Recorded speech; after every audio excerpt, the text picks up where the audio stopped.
আসসালামু আলাইকুম প্রিয় শিক্ষার্থীবৃন্দ।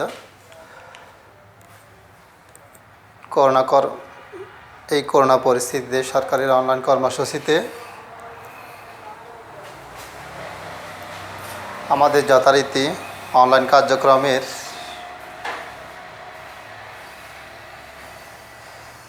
ক্লাসের আজকের এই দিনে আমি উপস্থিত হলাম মোহাম্মদ আমিনুল ইসলাম, সহকারী শিক্ষক, হাজীগঞ্জ এসজে নিজাম উচ্চ বিদ্যালয়। গত ক্লাসে আমি আলোচনা করেছিলাম আর্টিকেল এর ব্যবহার সম্পর্কে। আজকে হাজির হয়েছি তোমাদের সামনে ডেফিনাইট আর্টিকেল দা এর ব্যবহার নিয়ে। তাহলে এর আগে আমি গত ক্লাসে বলেছিলাম আর্টিকেল কি। আর্টিকেল হলো পদাশ্রিত নির্দেশক, যেটা পদের আগে আশ্রিত হয়ে বসে কোনো নাউনকে নির্দেশ করে। আর আমরা জানি আর্টিকেল নাউনের আগে ব্যবহৃত হয়। এন এর ব্যবহার আমরা গত ক্লাসে করেছিলাম। এন হচ্ছে আর্টিকেল দুই প্রকার, ইনডেফিনাইট এবং ডেফিনাইট। ইনডেফিনাইট গতকাল করেছিলাম, গত ক্লাসে। আজকে হবে কি ডেফিনাইট বা দায়ের ব্যবহার সম্পর্কে। দায়ের অনেক ব্যবহার রয়েছে, তার মধ্যে আমরা আজকে 10-12টি নিয়ে আলোচনা করব। তো যাওয়া যাক আমাদের আজকের ক্লাসে।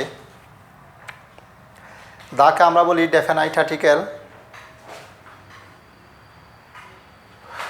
দা কোথায় কোথায় ব্যবহৃত হয় আমরা জানি।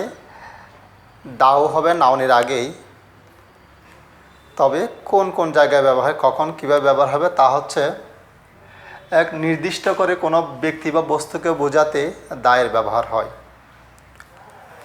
নির্দিষ্ট বলতে কোনো কাউকে যখন আমরা নির্দিষ্ট করে বলবো, যেমন ওই ছেলেটিকে আমি চিনি বা ওই কলমটি আমাকে দাও, এরকম বলে ওই বা নির্দিষ্ট করে বললে তখন ডেফিনাইট আর্টিকেল দা ব্যবহার করা হয়।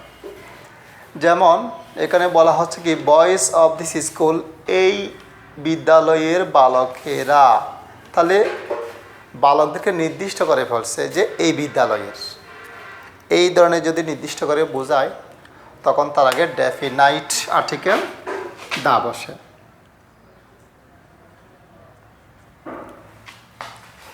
যেমন the boys of this school are gentle, এই বিদ্যালয়ের বালকেরা ভদ্র। তাহলে বালকদেরকে কিন্তু তারা একটা নির্দিষ্ট করে রেখেছে কি এই বিদ্যালয়ের বালকেরা। এই ধরনের নির্দিষ্ট করে বোঝাতে ডেফিনাইট আর্টিকেল দা ব্যবহার করা হয়। তাহলে আনসারটা হচ্ছে কি the boys of this school are gentle, এই বিদ্যালয়ের বালকেরা ভদ্র।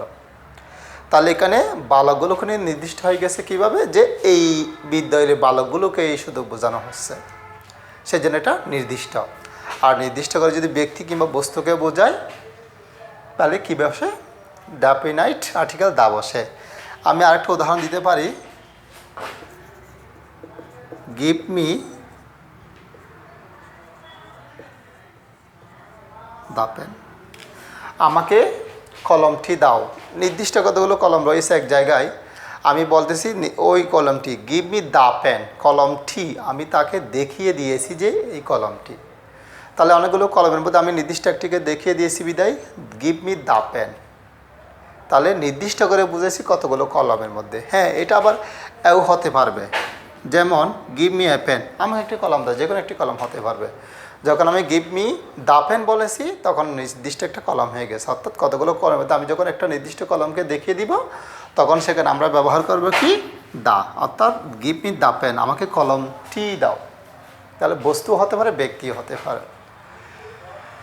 এরপরে এক জাতীয় সকলকে বোঝাতে দা ব্যবহার হয়।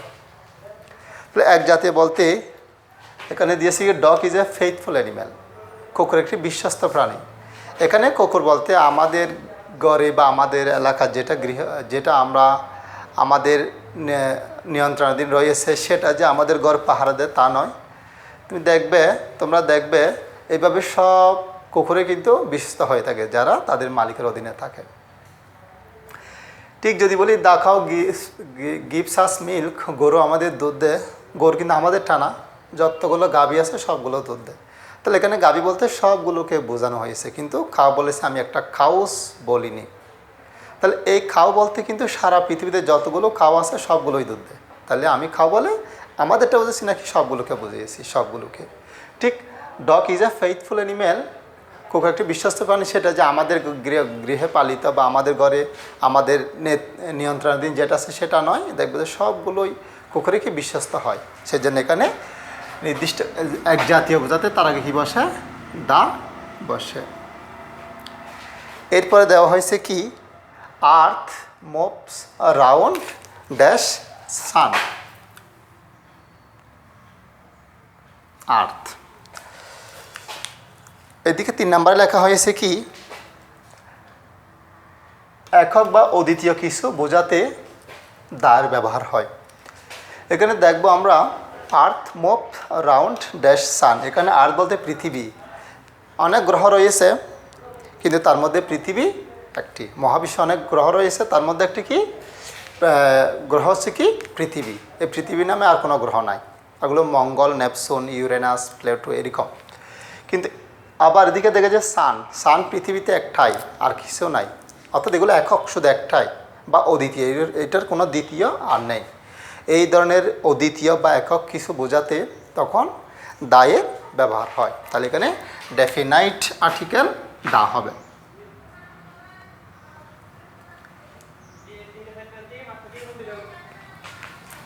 এরপর 4 নম্বরে বলা হয়েছে কি?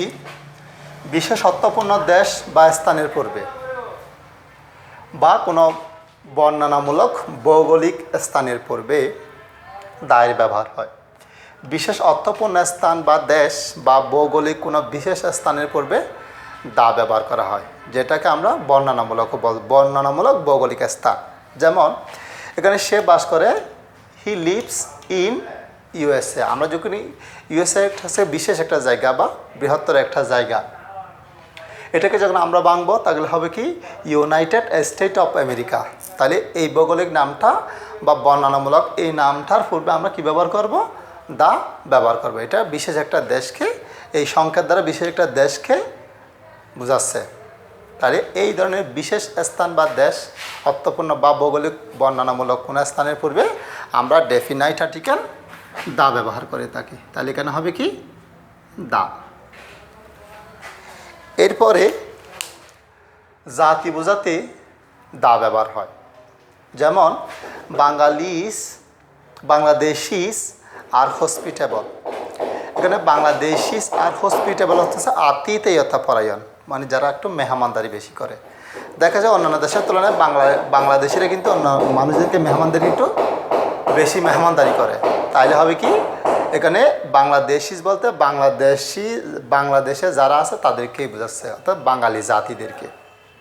তাহলে এখানে বাংলাদেশিস বা বাঙালিস আর হসপিটেবল। এখানে বাংলাদেশিস বলতে বাংলাদেশের, আমরা যারা বাংলাদেশে বাস করি তাদেরকে বোঝানো হচ্ছে। এই ধরনের কোনো একটা জাতকে বোঝালে তাহলে তার আগে ডেফিনাইট আর্টিকেল দা হয়। যেমন দা বাংলাদেশিস আর হসপিটেবল, বাংলাদেশিরা আতিথেয়তা পরায়ণ। এরপরে আছে কি? মহাকাব্য, ধর্মগ্রন্থ, সংবাদপত্র ইত্যাদির পূর্বে দা বসে। সংবাদপত্র বলতে আমাদের দেশে যা সংবাদপত্র আমরা পড়ি, ন্যাশনাল ডেইলিস, এগুলোর পূর্বে পবিত্র গ্রন্থ এবং মহাকাব্য, যেগুলো কবিরা লিখেছিল, এই মহাকাব্যের পূর্বে দা ব্যবহার হয়। যেমন এখানে সে রিসাইটস, সে আবৃত্তি করে হোলি কোরআন। হোলি কোরআন হচ্ছে মুসলিমদের একটা মহাগ্রন্থ। এই ধরনের মহাগ্রন্থ বোঝালে তার পূর্বে আমরা কী ব্যবহার করব? দা ব্যবহার করব। এরপর যদি বলি ইত্তেফাক ইজ আওয়ার ডেইলিস, ন্যাশনাল ডেইলিস, জাতীয় পত্রিকা, তাহলে এটা হবে কি? দায়িত্তেফাক, অথবা দায়িত্তেফাক is a daily news paper. Ittefaq হচ্ছে একটি দৈনিক সংবাদপত্র। তাহলে ইত্তেফাকের আগে আমরা কী ব্যবহার করব? দা ব্যবহার করব। এরপর আছে কি? Great Umar was dash second caliph of Islam. এখানে উমর একটা নির্দিষ্ট নাম, প্রপার নাউন।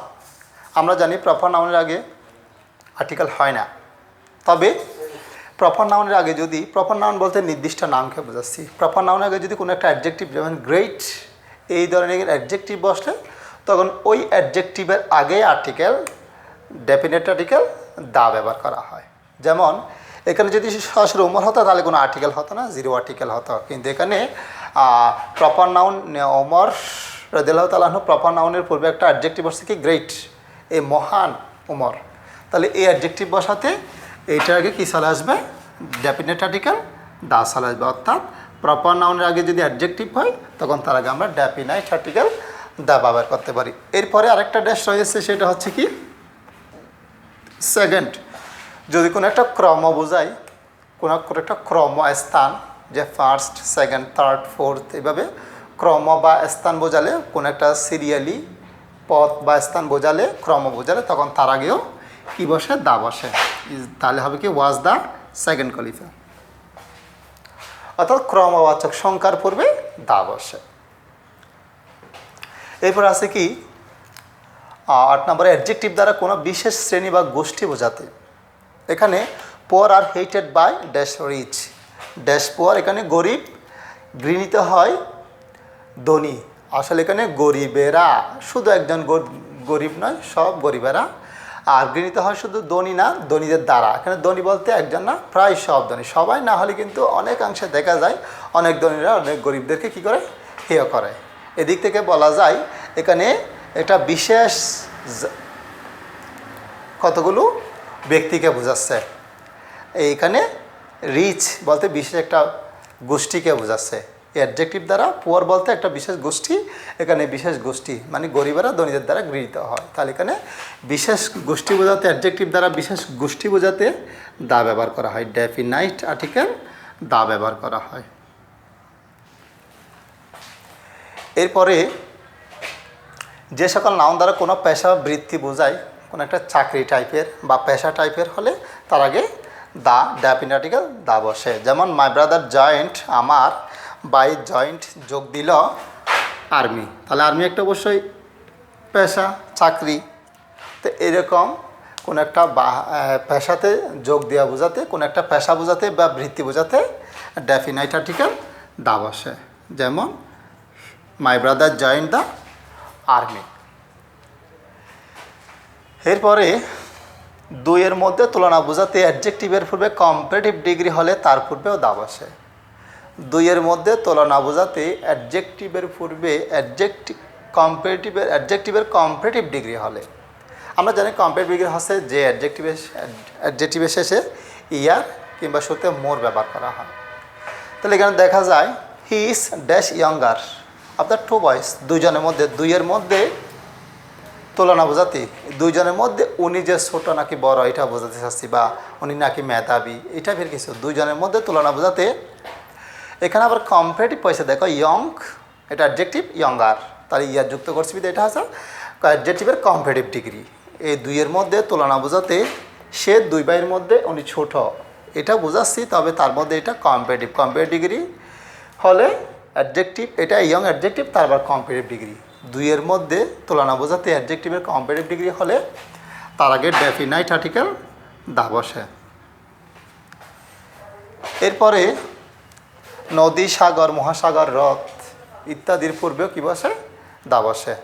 এগুলো একটা বিশেষ স্থান, যে আর নদী, সাগর, মহাসাগর, এই নদী, সাগর, মহাসাগর বোঝাতেও তারা পূর্বে কীভাবে ব্যবহার হয়, ডেফিনাইট আর্টিকেল দা ব্যবহার হয়। এখানে হবে তাহলে দা, পদ্মা, এখানে পদ্মা একটা, পদ্মা, মেঘনা, যমুনা, এগুলো এক একটা নদী। এই ধরনের নদী, সাগর, মহাসাগর যদি বোঝায় তার আগে কী ব্যবহার হয়, ডেফিনাইট আর্টিকেল দা ব্যবহার হয়। এরপরে আছে কি সুপারলেটিভ ডিগ্রির পূর্বেও কী বসে, দা বসে। যেমন রাজা ইজ বেস্ট, আমরা জানি কোনো একটা অ্যাডজেক্টিভ শেষে ইএসটি থাকলে বা শুধু মোস্ট থাকলে বা কতগুলো ব্যতিক্রম হয়, এটা ব্যতিক্রমের মধ্যে থেকে পড়ছে আসলে গুড, বেটার, বেস্ট। একটা অ্যাডজেক্টিভের 3টা ফর্ম থাকে, পজিটিভ, কম্পারেটিভ, সুপারলেটিভ। এই সুপারলেটিভ ডিগ্রির পূর্বেও কী বসে, ডেফিনাইট আর্টিকেল দা বসে। তাহলে আমরা আজকে আর্টিকেলের ব্যবহার দেখলাম, তা ডেফিনাইট আর্টিকেল অর্থাৎ দ্বিতীয় প্রকারটি। এর আগের ক্লাসে আমরা দেখেছিলাম কি ইনডেফিনাইট, এবং আজকে দেখলাম ডেফিনাইট আর্টিকেলের ব্যবহার। তার মধ্যে আমি অনেক রয়েছে, তার মধ্যে আমি জাস্ট আজকে 12টাই উদাহরণ দিলাম। যে কোথায় কোথায় আমরা ডেফিনাইট আর্টিকেল দা ব্যবহার করব। তাহলে আমরা একটু পূর্বের আলোচনায় যাই। আর্টিকেল হচ্ছে পদাশ্রিত নির্দেশক, যেটা পদের আগে বসে। এটাকে আবার অ্যাডজেক্টিভও বলা যায়, যেহেতু এটা দ্বারা কোনো একটা সংখ্যা বা নির্দিষ্টতা বোঝায়। যেমন একটি, বাওয়েল হলে এন বসে, কনসোনেন্ট হলে এ বসে, এবং দা নির্দিষ্ট করে, এই নির্দিষ্ট করে বা সংখ্যা বোঝালে সেটা অ্যাডজেক্টিভ। কিন্তু কারণ আমরা জানি দোষ গুণ অবস্থা সংখ্যা বোঝালে সংখ্যাটা নির্দিষ্ট করে বলতে পারে কাউকে, বা সংখ্যা বোঝাতে পারে কয়টি, এটা এই ধরনের এগুলো এদিক থেকে এগুলো অ্যাডজেক্টিভ। আবার এগুলোকে ডিটারমিনাইরও বলা যায়, কারণ এগুলো কোনো একটা নাউনের উপরে বসে ওটার নির্দিষ্টতা বোঝায়। গিভ মি এ পেন, আমাকে একটি কলম দাও। তাহলে এই নির্দিষ্টতা বোঝায় সেটা ডিটারমিনাইরও হয়। তাহলে আমরা এগুলো আবার আর্টিকেল। তাহলে আমরা আর্টিকেল বিবেচনা করে আজকে এগুলো আর্টিকেল নিয়ে আলোচনা করছি। তার মধ্যে আবার ডেফিনাইট, আমরা জানি এন দিকে আর্টিকেল বলা হয়, এর মধ্যে এনকে ইনডেফিনাইট, যেহেতু এগুলো নির্দিষ্ট করে বোঝায়, এবং দাকে ডেফিনাইট বা নির্দিষ্ট করে বোঝায় বিধায় এটাকে ডেফিনাইট আর্টিকেল বলা হয়। এবং দা কোথায় কোথায় ব্যবহার, তার মধ্যে আমরা 12টি ব্যবহার করছি। ইনশাআল্লাহ আগামীতে আরও কয়েকটি নিয়ে আলোচনায় আসব। এর বাইরে তোমরা এগুলো চর্চা করার পরে তোমরা এগুলো একটু ব্যবহারে আসবা। যখন একটা বই খুলে তোমরা ব্যবহার করবে, তখন তোমাদের বিষয়গুলো একটু বুঝে আসবে বেশি। তাহলে আমরা আরেকটু আলোচনা করা একটু করে একটু দেখে আসি উপর থেকে। আমরা বলেছিলাম কি নির্দিষ্ট করে কোনো কিছু বোঝাতে আর্টিকেল, ডেফিনেট আর্টিকেল দা ব্যবহার হয়। এক জাতীয় সকলকে বোঝাতে ডগ দ্বারা সবগুলোকে বোঝাচ্ছে। এখানে বয়েস বলতে এই স্কুলের নির্দিষ্ট করে বলছে বিধায় এটা, আর নির্দিষ্ট এটা এক জাতীয়। ডগ বলতে সব ডগগুলোকে বোঝাচ্ছে পৃথিবীর। এখানে যেগুলো অদ্বিতীয় অনন্য, যেমন সান আর্থ, এগুলো আর নাই, অদ্বিতীয় বোঝাতে তার আগে কী বসে, দা বসে।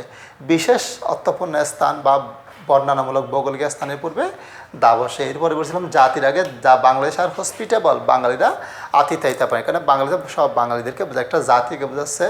এরপরে বিশেষ না স্থান, পবিত্র ধর্মগ্রন্থ এবং ভৌগোল সংবাদপত্র এবং মহাকাব্যর পূর্বে কী বসে, দা বসে। যেমন দা কোরআন, এখানে পবিত্র মুসলিমদের একটা পবিত্র ধর্মগ্রন্থ, এর পূর্বে কী বসছে, দা বসছে। এইভাবে পত্রিকার নামের পূর্বে বা কোনো একটা কবিতার কাব্য হলে তার পূর্বে কী বসবে, মহাকাব্য হলে তার পূর্বেও কী বসবে, দা বসবে। এরপরে প্রপার নাউনের পূর্বে অ্যাডজেক্টিভ, এখানে ওমর একটা প্রপার নাউন, নির্দিষ্ট নাম, এর পূর্বে গ্রেট অ্যাডজেক্টিভ। নাউনের প্রপার নাউনের পূর্বে অ্যাডজেক্টিভ হলে তার পূর্বে কী বসে, আর দা বসে ডেফিনেট আর্টিকেল। এবং কোনো একটা ক্রম বোঝালে তারপর, যেমন সেকেন্ড, ফার্স্ট, থার্ড ছিল, কিন্তু দ্বিতীয় কলবে ইসলামের এই ক্রম বোঝালে দা বসে। এরপরে কি কোনো একটা অ্যাডজেক্টিভ দ্বারা বিশেষ কোনো গোষ্ঠী বা শ্রেণীকে, এখানে গরিবরা ধনীদের দ্বারা গৃহীত হয়। এখানে পর বলতে সব গরিব এবং রিচ বলতে সব ধনী, এই ধরনের বোঝাচ্ছে। আসলে সব বলতে এইখানে অনেকের দ্বারা বোঝায় আর কি, কেমন। তাহলে এই ধরনের কোনো একটা অ্যাডজেক্টিভ দ্বারা বিশেষ শ্রেণী বা গোষ্ঠী বোঝালে তাহলে সেখানে ডেফিনাইট আর্টিকেল দা হয়। এরপরে কোনো একটা পেশা বা বৃত্তি বোঝালে তাহলে দা ব্যবহার হয়, যেমন সে জয়েন দ্য আর্মি। এরপরে দুইটার মধ্যে তুলনা বোঝাতে কম্পারেটিভ অ্যাডজেক্টিভের কম্পারেটিভ ডিগ্রি হলে তার পূর্বেও কী বসে, দা বসে। এরপরে কি দেখলাম আমরা, নদী, সাগর, মহাসাগর, হ্রদ ইত্যাদির পূর্বে দা বসে। এরপর দেখলাম সুপারলেটিভ ডিগ্রির পূর্বে কী বসে, দা বসে। আশা করি তোমরা এগুলো অনুসরণ করে আরও বেশি বেশি প্র্যাকটিস করবা, তাহলে তোমাদের মধ্যে বিষয়টা নিয়ন্ত্রণে চলে আসবে আর্টিকেলের। এরপরে আমরা গত ক্লাসে আরও বলেছিলাম যে বাউলের পূর্বে এন বসে, কনসোনেন্টের পূর্বে সাধারণত দা বসে। এর মধ্যে আবার কিছু ব্যতিক্রম, এইচ, ও, ই, ইউ, এর মধ্যে কতগুলো ব্যতিক্রম রয়েছে তাও আলোচনা করেছিলাম।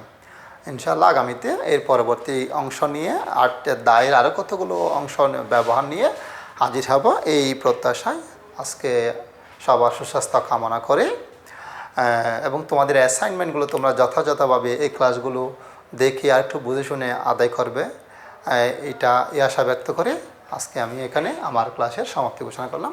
আসসালামু আলাইকুম।